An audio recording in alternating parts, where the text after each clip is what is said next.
انګريزانو په چالت کې پښتانه ځوانان مشغول دي په کرکټ کې صبر وکړي په ډالرو لږ ماړه سو اوس به خلاصه زنده باد نارونه نه سو د یو بل په درد او غم نه خفه کېږو چې الله ته به په سترګو ودرېږو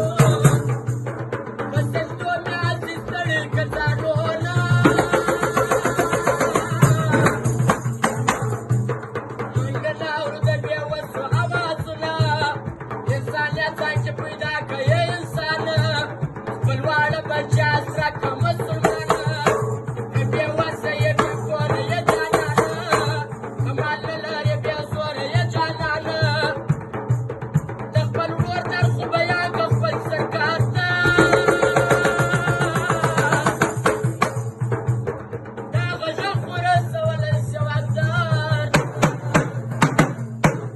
بیا هم دغه یو سرو کې د ټولو ځوانانو فرمایش دی نه یې غیرت نه یې شمله په